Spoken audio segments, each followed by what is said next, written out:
Hello guys, Ankur this side. First of all, Happy New Year to everyone. And the second thing कि हम लोगों ने अपने last lecture में government budget का कुछ पोर्शन कवर किया था। तो सबसे पहले हम लोग करेंगे गवर्नमेंट बजट का रिवीजन जो हमने लास्ट क्लास में किया था। उसके बाद हम लोग आज आगे प्रोसीड करेंगे। ठीक है, तो स्टार्ट करते हैं। आज का अपना लेक्चर स्टार्ट कर रहे हैं। ठीक है, ओके। सो हम लोग स्टार्ट कर रहे हैं रिवीजन से।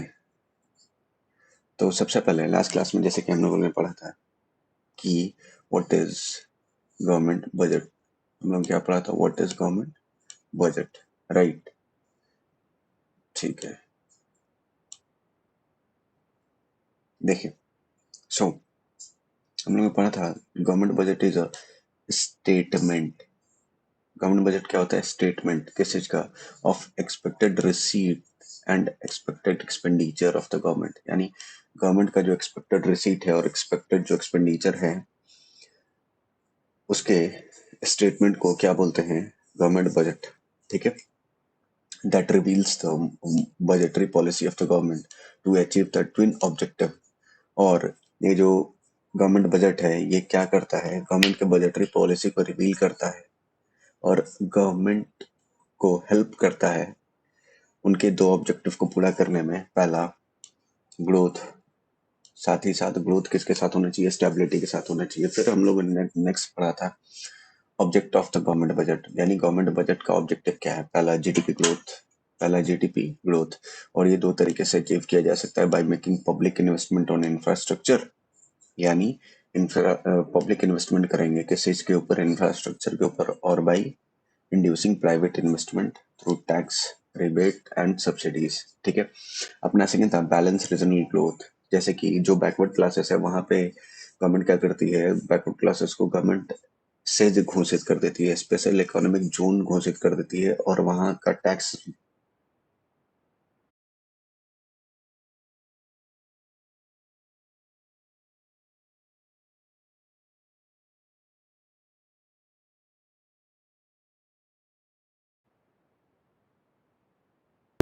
such goods which are essential for collective need of the society।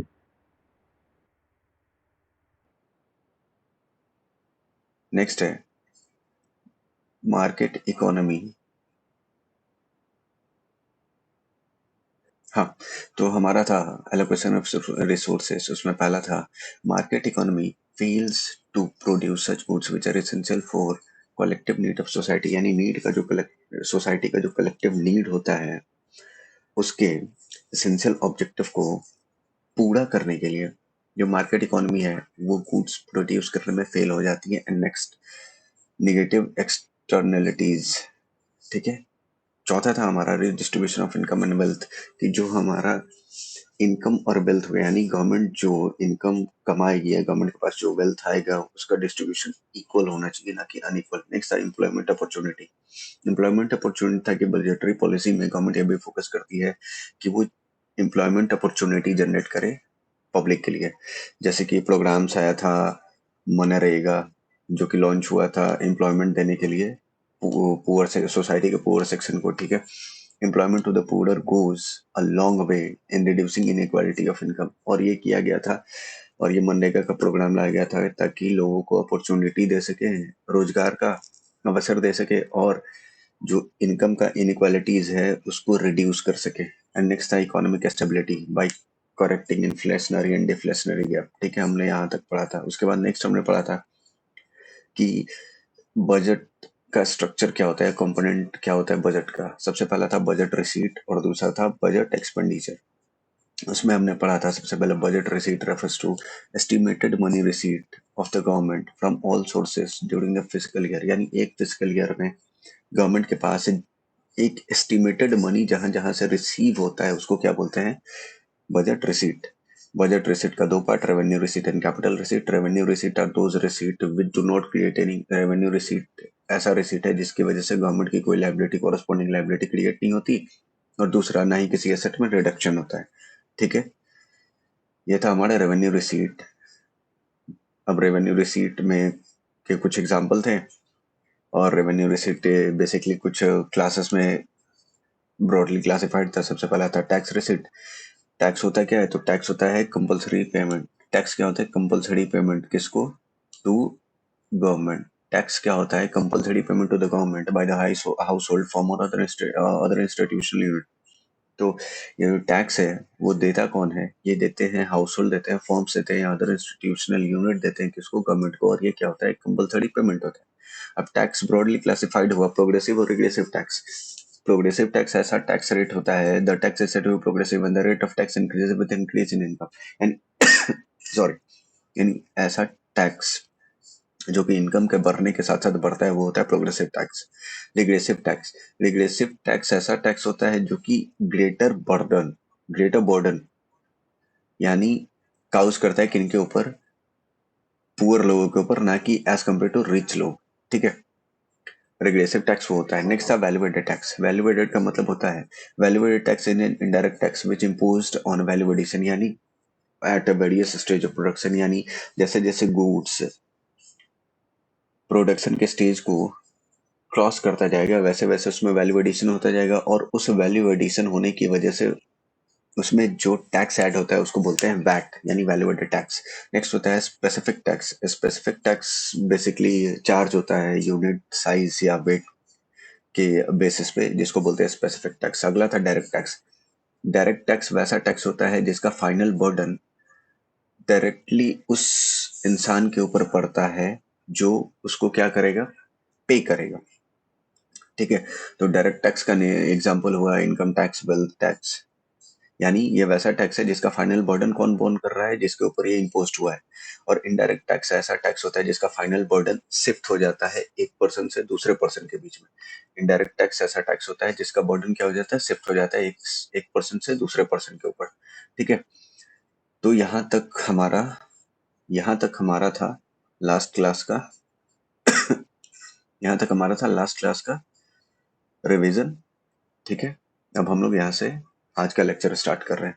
ठीक है, तो आज का लेक्चर हमारा सबसे पहला है इसके ऊपर, नॉन टैक्स रिसीट क्या होता है। सबसे पहला है कि नॉन टैक्स रिसीट क्या होता है।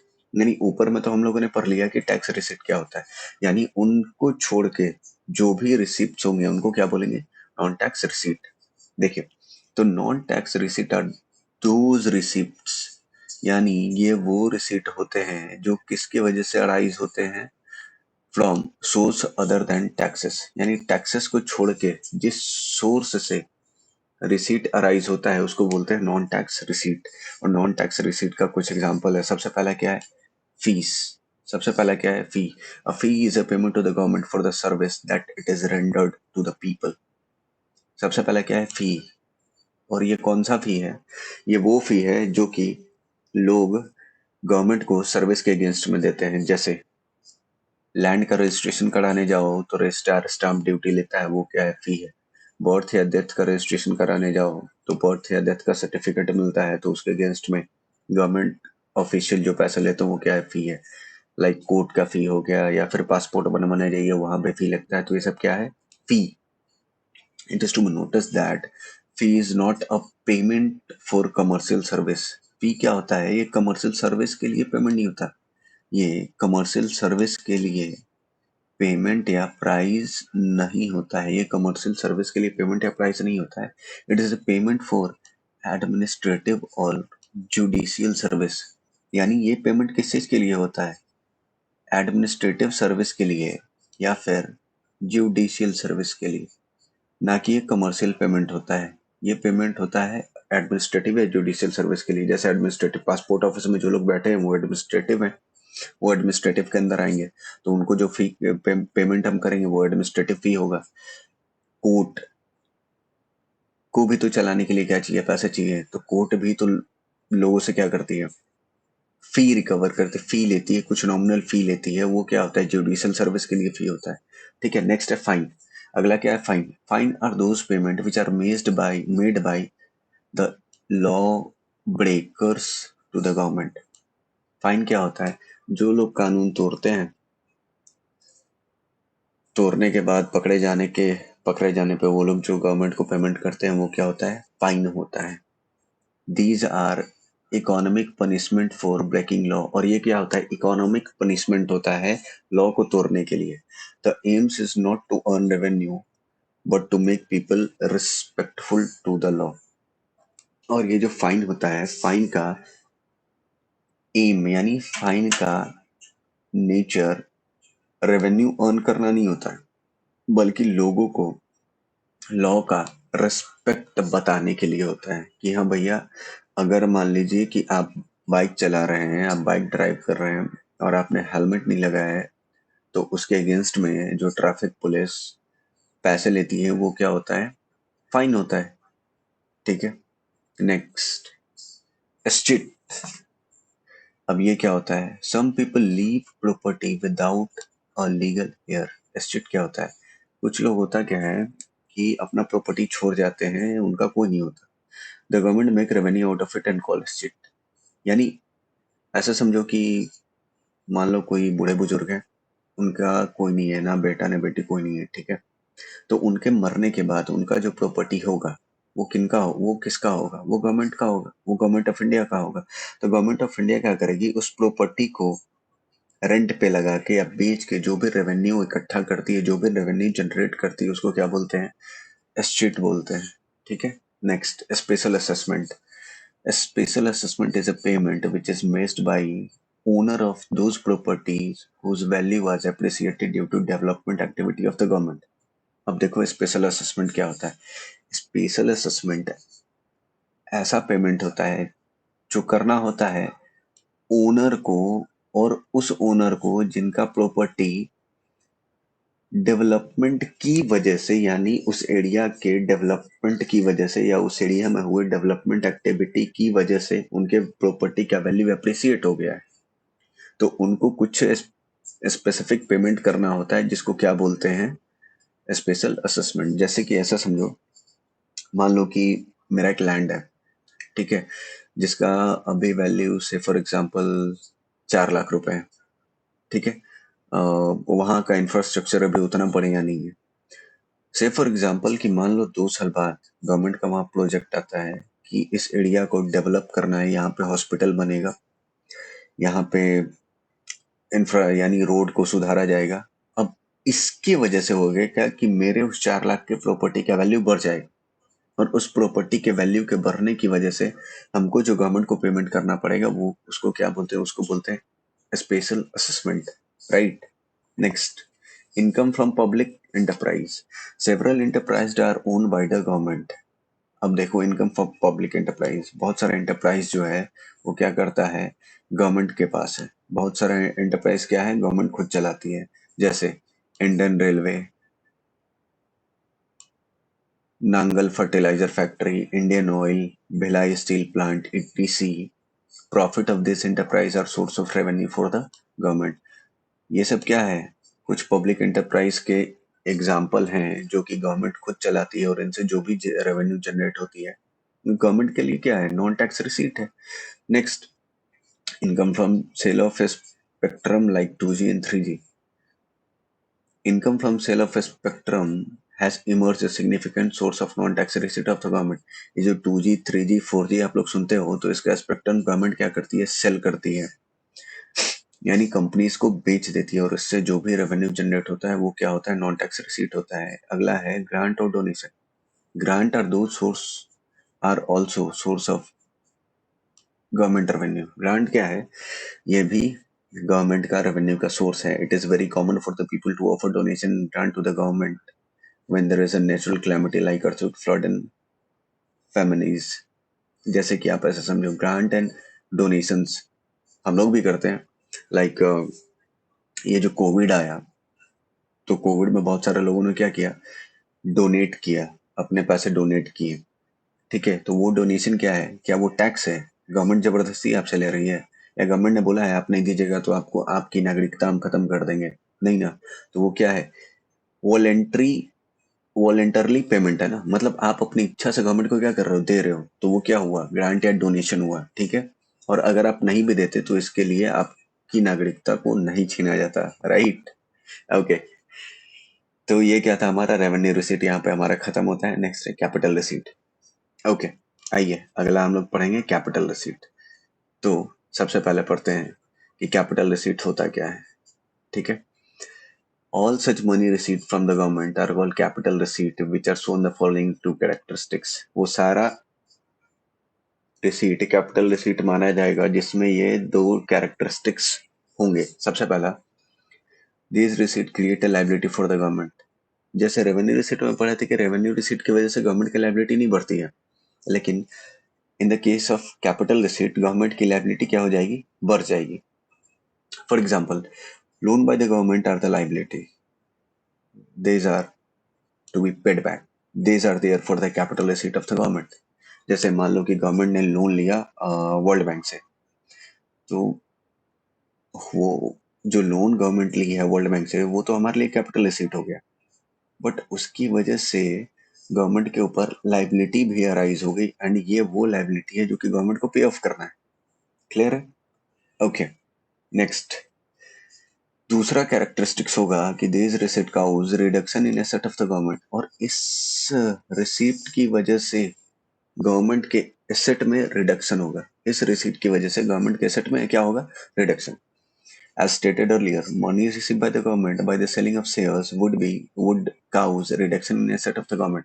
जैसे ऐसे समझिए कि मान लो गवर्नमेंट एयर इंडिया का शेयर बेच रही है। क्या कर रही है गवर्नमेंट, एयर इंडिया का शेयर बेच रही है। अब इससे होगा क्या, गवर्नमेंट के पास पैसे तो आ जाएंगे, बट इसके अगेंस्ट में क्या होगा, गवर्नमेंट का एसेट घट जाएगा। और शेयर क्या है, एसेट ना। तो अगर हम अपना शेयर बेच दे तो क्या हमारा एसेट घटेगा। क्लियर है? तो अब डेफिनेशन क्या होगा कैपिटल रिसीट का। कैपिटल रिसीट में भी define as those money received of the government which either create a liability for the government or cause a reduction in the asset। यानी कैपिटल रिसीट वैसा रिसीट होगा जिसकी वजह से या तो गवर्नमेंट की लाइबिलिटी बढ़ेगी या फिर गवर्नमेंट का एसेट घटेगा। क्लियर है? In India, capital receipt of the government budget are often classified under three head। India में ये जो गवर्नमेंट रिसीट है इसको तीन कैटेगरी में डिवाइड किया गया है। सबसे पहला है रिकवरी ऑफ लोन। सबसे पहला क्या है, रिकवरी ऑफ लोन।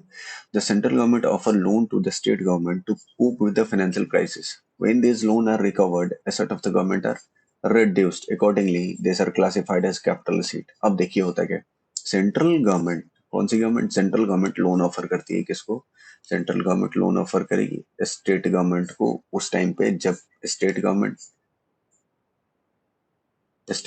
क्या चल रहा होगा, स्टेट गवर्नमेंट पास क्या होगा, फाइनेंशियल क्राइसिस चल रहा होगा। तो जब ये लोन रिकवर हो जाएगा, जब ये लोन क्या हो जाएगा, रिकवर, तो क्या गवर्नमेंट का एसेट रिड्यूस हो जाएगा। ऐसा समझिए, सेंट्रल गवर्नमेंट ने स्टेट गवर्नमेंट को क्या दिया है, लोन दिया है। तो सेंट्रल गवर्नमेंट के लोन को स्टेट गवर्नमेंट चुकाएगी। तो जब स्टेट गवर्नमेंट सेंट्रल गवर्नमेंट के लोन को चुकाएगी तो क्या स्टेट गवर्नमेंट के एसेट में रिडक्शन होगा। क्लियर है? तो इसको क्या बोलते हैं, कैपिटल रिसीट के कैटेगरी में डालते हैं। Next, borrowing and other liability. अब देखिए, the government borrow money from, यानी गवर्नमेंट कहाँ कहाँ से पैसे बोरो करती है। पहला, जनरल पब्लिक।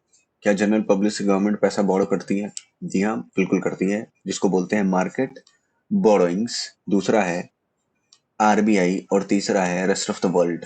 ठीक है, while lending creates asset, borrowing create liability। अगर आप किसी को पैसे देते हो तो आपके लिए एसेट क्रिएट हो गया, बट अगर आप किसी से पैसे लेते हो तो वो आपके लिए लाइबिलिटी क्रिएट हो गई। ठीक है, तो borrowings are to be treated as capital receipt. तो बोरोइंग को क्या ट्रीट करते हैं, capital receipt. Next, other receipt. These includes items like disinvestment। Items like disinvestment, it is the opposite of investment। disinvestment क्या होता है, इन्वेस्टमेंट का opposite क्या होता है, disinvestment।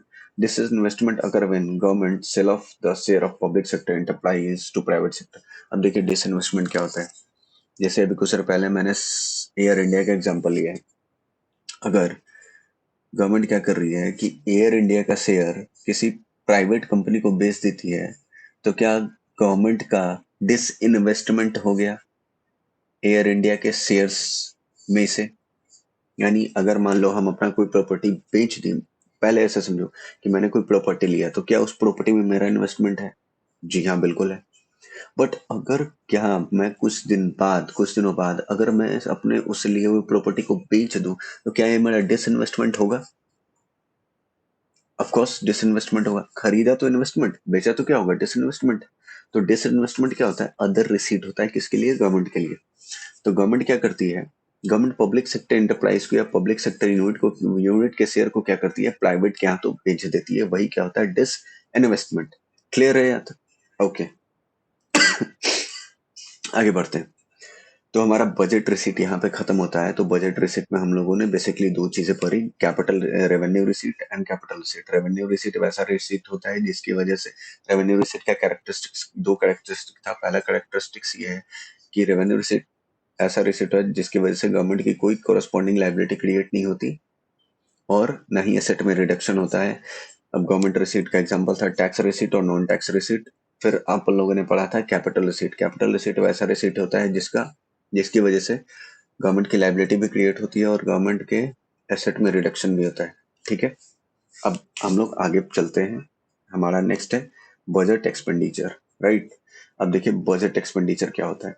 It refers to estimated expenditure of the government during a physical year. Physical year यानी financial year. ठीक है, यानी budget expenditure refers to estimated expenditure.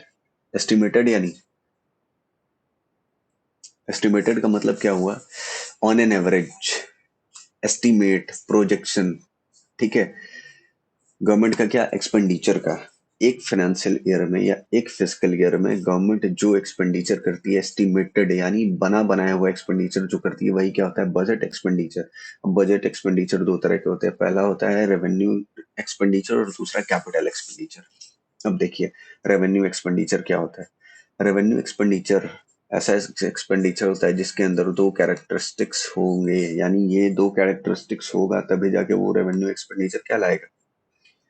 पहला कैरेक्टरिस्टिक्स ये है कि it does not create any asset for the government. ये ऐसा एक्सपेंडिचर होता है जिसकी वजह से गवर्नमेंट का कोई एसेट क्रिएट नहीं होता।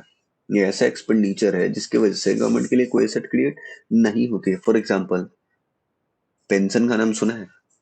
यानी लोग जब रिटायर होते हैं तो गवर्नमेंट उनको पेंशन देती है। आफ्टर रिटायरमेंट गवर्नमेंट क्या देती है? पेंशन। तो क्या उस पेंशन की वजह से गवर्नमेंट का कोई एसेट क्रिएट हो रहा है क्या? नहीं। Salary and scholarship are to be treated as revenue expenditure. Pension revenue expenditure नहीं होता है, लेकिन सैलरी जो होता है और स्कॉलरशिप जो होता है वो क्या होता है? रेवेन्यू एक्सपेंडिचर होता है। ठीक है, तो आफ्टर रिटायरमेंट जो पेंशन मिलता है वो रेवेन्यू एक्सपेंडिचर नहीं होता। वो रेवेन्यू एक्सपेंडिचर होता है क्योंकि उसकी वजह से गवर्नमेंट की कोई लाइबिलिटी क्रिएट, गवर्नमेंट के लिए कोई एसेट क्रिएट नहीं होता। ठीक है, तो पेंशन क्या हुआ? रेवेन्यू एक्सपेंडिचर का एग्जांपल, और उसकी वजह से कोई एसेट गवर्नमेंट के लिए क्रिएट नहीं होता है। दूसरा है it does not cause any reduction in liability of the government. Revenue expenditure की वजह से गवर्नमेंट के लाइबिलिटी में कोई रिडक्शन भी नहीं होता है। रेवेन्यू एक्सपेंडिचर की वजह से गवर्नमेंट के लाइबिलिटी में कोई रिडक्शन नहीं होता है। ठीक है, for example expenditure by way of grant to state government to cope up with the natural calamity does not reduce the financial liability for the central government in any manner. Accordingly, this is treated as revenue expenditure. अब एक बात बताइए, मान लीजिए कि किसी state में क्या आ गया? बाढ़ आ गया है। किसी स्टेट में बाढ़ आ गया है और सेंट्रल गवर्नमेंट ने क्या किया? उस स्टेट के लिए बाढ़ राहत कोष में कुछ पैसे डोनेट कर दिए।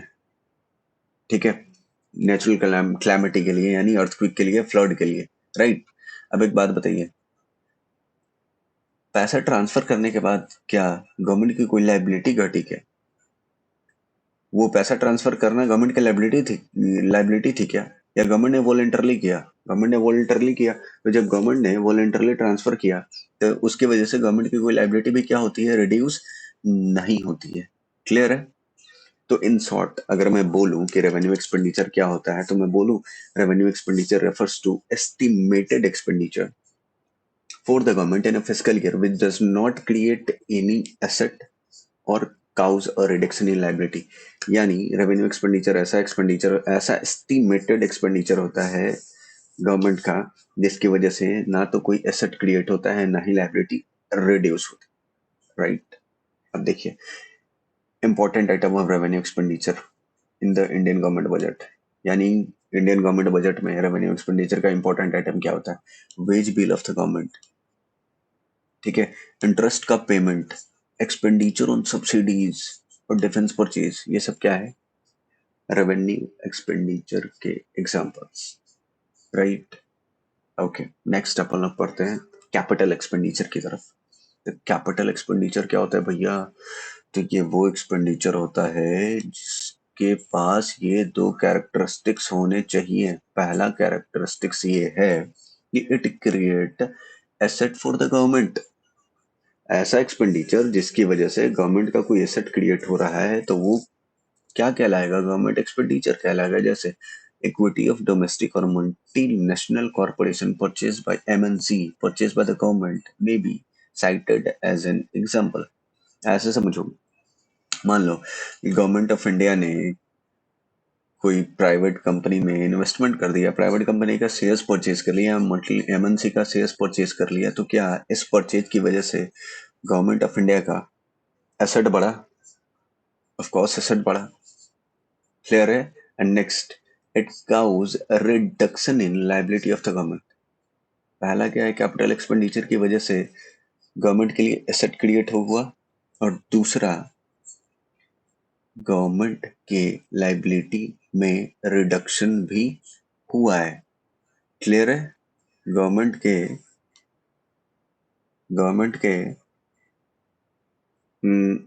लाइबिलिटी में क्या हुआ? रिडक्शन हुआ है, ठीक है। अब देखिए गवर्नमेंट के लाइबिलिटी में रिडक्शन कैसे होगा? Repayment of loan. एक बात बताओ, मैंने वर्ल्ड बैंक से जो लोन लिया था, तो क्या वर्ल्ड बैंक मेरे को फ्री में लोन देती है? लोन का रीपेमेंट करना था। तो जब हम लोन का रीपेमेंट कर देंगे तो क्या मेरा लाइबिलिटी घट जाएगा? ऑफ कोर्स घट जाएगा। तो क्या मेरा कैपिटल एक्सपेंडिचर है? बिल्कुल है। तो अब कैपिटल एक्सपेंडिचर का डेफिनेशन क्या होगा? Capital expenditure refers to estimated, ध्यान से देखो भैया क्या लिखा हुआ है, एस्टिमेटेड, ठीक है। तो क्या हुआ? कैपिटल एक्सपेंडिचर क्या है? It's estimated expenditure of government. किसका एक्सपेंडिचर? किसका एक्सपेंडिचर? किसका एक्सपेंडिचर? गवर्नमेंट का ना, जिसकी वजह से एसेट क्रिएट हो रहा है और लाइबिलिटी घट रही है। जिसकी वजह से एसेट क्रिएट हो रहा है और लाइबिलिटी घट रही है, वैसे एक्सपेंडिचर को क्या बोलेंगे? Capital expenditure, right. Okay, next. अब देखो इंपॉर्टेंट आइटम क्या होता है कैपिटल एक्सपेंडिचर का गवर्नमेंट बजट में। पहला, expenditure on land and building, यानी लैंड एंड बिल्डिंग में गवर्नमेंट जो क्या कर रही है, एक्सपेंडिचर कर रही है, वो expenditure on machinery and equipments. Government machinery भी परचेज करती है, इक्विपमेंट्स भी परचेज करती है, ठीक है। परचेज ऑफ शेयर्स, ऑब्वियस सी बात है, गवर्नमेंट क्या करती है? शेयर्स परचेज करेगी, तो वो भी हमारा कैपिटल रिसीट माना जाएगा। और loan by central government to state government और स्टेट कॉर्पोरेशन। अरे गवर्नमेंट लोन देगी ना, सेंट्रल गवर्नमेंट लोन देगी ना स्टेट गवर्नमेंट को, स्टेट कॉर्पोरेशन को, तो वो भी मेरा कैपिटल एक्सपेंडिचर है ना, क्योंकि बाद में तो वो रिकवर होगा। अगर सेंट्रल गवर्नमेंट लोन देती है स्टेट गवर्नमेंट को, तो क्या गवर्नमेंट का एसेट क्रिएट हुआ? क्योंकि स्टेट गवर्नमेंट को वो तो रीपेमेंट करना होगा, right. Okay, next, plan and non plan expenditure. Plan और नॉन प्लान एक्सपेंडिचर। अब देखो बजट एक्सपेंडिचर होता है क्या? Revenue expenditure plus capital expenditure is called plan budget expenditure. Budget expenditure को क्लासिफाई किया गया है प्लान और नॉन प्लान एक्सपेंडिचर में। अब देखिए प्लान एक्सपेंडिचर क्या होता है। Plan expenditure refers to expenditure which relates to, वैसा एक्सपेंडिचर जो कि एक specified plan and program of development, जो किससे रिलेट कर रहा है? एक किसी स्पेसिफाइड प्लान से और प्लान प्रोग्राम्स ऑफ डेवलपमेंट से, and assistance of the central government to the state government. और जो क्या कर रहा है सेंट्रल गवर्नमेंट और स्टेट गवर्नमेंट को असिस्टेंस दे रहा है, ठीक है। It include both revenue expenditure and capital expenditure, यानी प्लान्ड एक्सपेंडिचर में रेवेन्यू एक्सपेंडिचर भी आएगा और कैपिटल एक्सपेंडिचर भी आएगा। तो प्लान्ड एक्सपेंडिचर बेसिकली हुआ क्या? Planned expenditure refers to expenditure which relates to, यानी वैसा एक्सपेंडिचर जो किससे रिलेट कर रहा है?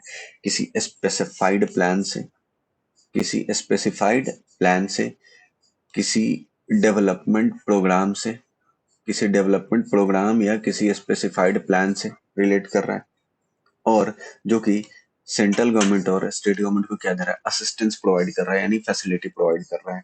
अब प्लान्ड एक्सपेंडिचर में दोनों आएगा, रेवेन्यू एक्सपेंडिचर भी आएगा और कैपिटल एक्सपेंडिचर भी आएगा। अब देखिए, लाइक एक्सपेंडिचर और कंस्ट्रक्शन ऑफ रोड। अब रोड, ब्रिज एंड हॉस्पिटल जो बनता है तो क्या है? प्लान करके बनता है ना, प्लान करके बनता है ना, या नॉन प्लान होता है? अरे नॉन प्लान क्या हुआ? अर्थक्वेक आ गया, ये क्या? नॉन प्लान है। नेचुरल क्लाइमेटी क्या है? नेचुरल क्लाइमेटीज क्या है? ये नॉन प्लान एक्सपेंडिचर है। बट रोड बना रहे हैं, कंस्ट्रक्शन कर रहे हैं, रोड बना रहे हैं, ब्रिज बना रहे हैं, हॉस्पिटल बना रहे हैं, म्यूजियम बना रहे हैं, ये सब क्या? प्लान एक्सपेंडिचर है ना। एक टाइमलाइन फिक्स होता है कि इस डेट को स्टार्ट करना है, उस डेट को खत्म करना है, right. Next, non plan expenditure, all expenditure other than, सारा एक्सपेंडिचर, प्लान एक्सपेंडिचर को छोड़ के सारा एक्सपेंडिचर क्या होगा? नॉन प्लान एक्सपेंडिचर होगा। Specifically non plan expenditure relates to expenditure on routine functioning of the government, expenditure on routine functioning of the government, or it includes expenditure on such service of law and order, defence and subsidies. अब एक बात बताओ, government जो subsidy देती है तो क्या plan करके देती है? गवर्नमेंट जो डिफेंस पे खर्च करती है वो प्लान करके करती है। लॉ एंड ऑर्डर बनाने के लिए जो खर्च होता है क्या वो प्लान एक्सपेंडिचर होता है? नहीं। जरूरत के हिसाब से जब खर्च, जरूरत के हिसाब से जो खर्च होगा वो क्या होगा? नॉन प्लान होगा।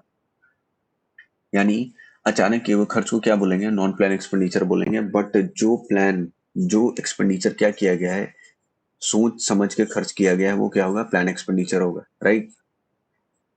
In India non plan expenditure signify a significant part of total government expenditure, which is why fiscal discipline in the country often remain in a serious challenge। India में क्या होता है? नॉन प्लान एक्सपेंडिचर जो होता है वो ना significant part control करता है, ठीक है। तो एक बात बताओ, क्या बजट एक्सपेंडिचर को हम बोल सकते हैं revenue expenditure plus capital expenditure? बिल्कुल बोल सकते हैं। तो क्या हम ये भी बोल सकते हैं budget expenditure is the sum total of plan expenditure and non plan expenditure? बिल्कुल बोल सकते हैं भाई, क्योंकि बजट एक्सपेंडिचर ही क्लासिफाइड हुआ है दो पार्ट में, प्लान्ड एक्सपेंडिचर और नॉन प्लान्ड एक्सपेंडिचर। क्लियर है? तो ये हमारा क्या है? स्ट्रक्चर है गवर्नमेंट बजट का, ठीक है। यानी एक समरी चार्ट है, उसमें सबसे पहले क्या है? Budget receipt. बजट रिसीट का दो पार्ट, पहला रेवेन्यू और दूसरा क्या है? कैपिटल। रेवेन्यू रिसीट वैसा रिसीट है अ, जिसकी वजह से गवर्नमेंट की कोई लाइबिलिटी, कॉरस्पॉन्डिंग लाइबिलिटी क्रिएट नहीं होती है और ना ही एसेट में रिडक्शन होता है। जैसे tax receipt on revenue expenditure, क्या रेवेन्यू रिसीट क्या हुआ? टैक्स रिसीट है, non tax receipt. Tax receipt में क्या आएगा? इनकम टैक्स आएगा, एक्साइज ड्यूटी ईटीसी आएगा। नॉन टैक्स रिसीट में क्या आएगा? फी फाइन ईटीसी आएगा। कैपिटल एक्सपेंडिचर क्या हुआ? रिकवरी ऑफ लोन क्या है? कैपिटल एक्सपेंडिचर है। बोरोइंग, सॉरी, कैपिटल रिसीट है। Recovery of loan capital receipt है, ठीक है। बोरोइंग एंड अदर लाइबिलिटी क्या है? कैपिटल रिसीट है। और अदर रिसीट, डिसइन्वेस्टमेंट कर रही है अगर गवर्नमेंट तो वो क्या होगी? कैपिटल रिसीट होगी। नेक्स्ट क्या है? Budget expenditure. बजट एक्सपेंडिचर क्या होता है? ये भी दो पार्ट में कैटेगराइज है, रेवेन्यू एक्सपेंडिचर और कैपिटल एक्सपेंडिचर। और फिर होता है प्लान एक्सपेंडिचर और नॉन प्लान एक्सपेंडिचर, ठीक है। तो रेवेन्यू एक्सपेंडिचर क्या होता है? Wage, bill, interest payment, subsidy, defence purchase, ये सब क्या है? Revenue expenditure. कैपिटल एक्सपेंडिचर क्या है? Expenditure on plant and building, machinery, equipment, purchase on share, loan to the state government, TTC, ये सब क्या है? Capital expenditure. फिर है हमारा planned expenditure, non planned expenditure. Non planned expenditure क्या है? आपका तो फेवरेट बन गया होगा नॉन प्लान्ड एक्सपेंडिचर की। प्लान एक्सपेंडिचर को छोड़ के जितने भी सारे एक्सपेंडिचर है वो क्या होंगे? नॉन प्लान एक्सपेंडिचर होंगे। तो प्लान एक्सपेंडिचर क्या होगा? प्लान एक्सपेंडिचर क्या होगा? तो प्लान एक्सपेंडिचर वैसा एक्सपेंडिचर होगा जो कि रिलेट करेगा किसी स्पेसिफिक प्लान से या डेवलपमेंट प्रोग्राम से और असिस्टेंस देगा सेंट्रल गवर्नमेंट या स्टेट गवर्नमेंट को, राइट। ओके, कॉन्सेप्ट ऑफ, अब आगे बढ़ते हैं हम लोग, और आगे बढ़ते हैं और पढ़ते हैं अपना concept of revenue budget and capital budget. Economist also divide government budget into two component. Economist ने क्या किया, गवर्नमेंट बजट को दो कंपोनेंट में डिवाइड कर दिया। कितने कंपोनेंट, दो कंपोनेंट। पहला कंपोनेंट है रेवेन्यू बजट यानी रेवेन्यू अकाउंट, और दूसरा है कैपिटल बजट यानी कैपिटल अकाउंट। ठीक है, यानी रेवेन्यू रेवेन्यू को एक जगह, रेवेन्यू रिसीट और रेवेन्यू एक्सपेंडिचर को एक जगह, और कैपिटल रिसीट और कैपिटल एक्सपेंडिचर को एक जगह। तो revenue budget or revenue account include all such item of the government budget which relate to revenue receipt and revenue expenditure of the government। यानी रेवेन्यू बजट या रेवेन्यू अकाउंट क्या हुआ कि गवर्नमेंट का सारा रेवेन्यू एक्सपेंडिचर और revenue receipt, ठीक है, इन सारे आइटम्स को जहां पे लिखेंगे वो क्या होगा, इन सारे आइटम को जहां पे सेट ऑफ करेंगे, इन सारे आइटम को जहां पे इंक्लूड करेंगे वो क्या होगा, रेवेन्यू बजट या रेवेन्यू अकाउंट। तो फिर कैपिटल बजट या कैपिटल अकाउंट क्या होगा, गवर्नमेंट बजट का वो सारा आइटम जो कि रिलेट किससे कर रहा है, कैपिटल एक्सपेंडिचर और कैपिटल रिसीट से, उसको क्या बोलेंगे, कैपिटल बजट या कैपिटल अकाउंट। ठीक है, अब देखो, ऑन द अदर हैंड, ये तो हो गया हमारा। In other words, revenue budget include all such item of receipt and expenditure of the government which do not impact asset liability status of the government। अब देखो ये क्या है भाई, in other words, revenue budget include all such item of receipt and expenditure। Revenue budget में वो सारा item of receipt and वो सारा रिसीट एंड एक्सपेंडिचर होता है गवर्नमेंट का, जो कि एसेट और लाइबिलिटी स्टेटस, गवर्नमेंट के एसेट और लाइबिलिटी स्टेटस को इम्पैक्ट नहीं करता है। अरे रेवेन्यू की वजह से एसेट लाइबिलिटी पे इम्पैक्ट पड़ेगा क्या, या कैपिटल की वजह से पड़ेगा? ऑब्वियस सी बात है, कैपिटल की वजह से। ठीक है, on other hand, capital expenditure, capital budget की वजह से गवर्नमेंट के एसेट लाइबिलिटी में इम्पैक्ट पड़ेगा, और बिल्कुल भी पड़ेगा। ठीक है, when revenue budget of the government is in bad shape, अगर गवर्नमेंट का रेवेन्यू बजट बुरे शेप में है, दैट मीन्स एक्सपेंडिचर ज्यादा है, रेवेन्यू एक्सपेंडिचर ज्यादा है और रेवेन्यू सीट कम है, the government resort to borrow and disinvestment. ठीक है, accordingly liability of government raise and asset of government are reduced. ठीक है, फिर होगा क्या कि गवर्नमेंट की लाइबिलिटी, उसके तो गवर्नमेंट की लाइबिलिटी बढ़ गई है और गवर्नमेंट का एसेट रिड्यूस हो गया है। Raise in liability raise the burden. एक बात बताओ, अगर लाइबिलिटी बढ़ रही है तो बर्डन भी बढ़ेगा ना। अरे मान लो हम किसी से लोन लेते हैं तो हमको लोन का रिपेमेंट करना होगा ना, बिल्कुल। Fall in asset lower the role of public sector enterprise in the process of growth and development। अगर एसेट फॉल कर रहा है इसका मतलब क्या है, public sector enterprise growth and development कर रहा है। Privatization lead to higher profit but also loss of social welfare. अगर गवर्नमेंट प्राइवेटाइजेशन कर देती है यानी पब्लिक सेक्टर यूनिट को प्राइवेट के हाथों बेच देती है, अब इससे होगा क्या, प्राइवेट कंपनीज तो मोटिव रखेंगे अपना प्रॉफिट मैक्सिमाइजेशन का, बट साथ में क्या होगा, सोशल वेलफेयर का लॉस हो जाएगा। ठीक है, तो होमवर्क रहा, देखो ये जो छोटा बेसिक बेसिक चीजें हैं ना, ये आप खुद से करेंगे।